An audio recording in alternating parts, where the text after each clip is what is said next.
A legislation involving immigrant farm workers was the United Farm Workers Union winning the passage of the Agricultural Labor Relations Act of 1975, the first U.S. law that brought recognition to California farm workers' rights.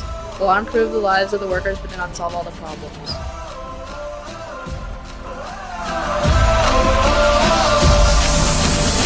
Give me freedom, give me fire.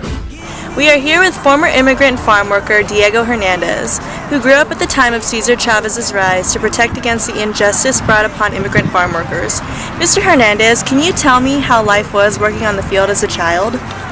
Working in the fields was hard work because we worked long hours from sunrise to sunset and very rarely had enough rest. The days consisted of a scorching hot sun beaming down on us, causing many people to suffer from heat exhaustion.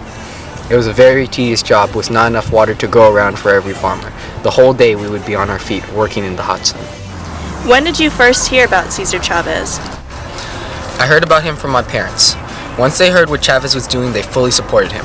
The Great Boycott had just started and Cesar Chavez became the leader of the United Farm Workers Association. With 1,000 members by his side, the group of Mexican and Filipino immigrants fought for better wages, working conditions, and living conditions.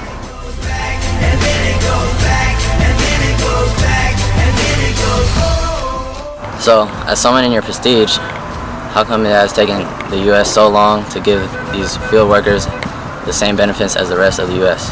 Well, trust me, we've all tried. But with all the labor laws and protection standards, loopholes are being found in them that are exempting this particular group of people. And it's completely unfair when the whole point of these laws and standards are to protect this working class.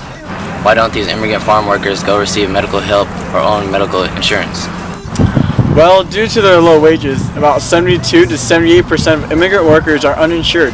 A lot of the reason why this is such an issue is because of language barriers that inhibit them from properly seeking medical help, as well as the rough working hours that they must work, which gives them little to no time to actually go find the medical attention that they need. Okay, and one last question. So is it true that children are also working in these fields with their parents? Absolutely. I myself went and worked in the fields for a few years when I was but a child. But it doesn't just stop with me. There are children out there working in the fields and handling pesticides, which can create a great deal of many health problems for these children.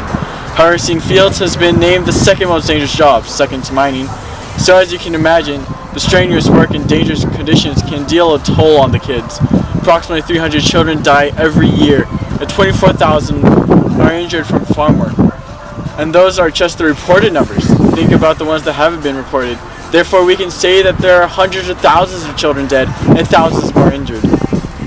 Today, the lives of farm workers are not as complicated as before Cesar Chavez's contribution. Farm workers have somewhat better working conditions and continue to fight till this day for protection. With more and more protests and fights for their rights, immigrant farm workers and supporters are influencing our society on standing up for a great cause.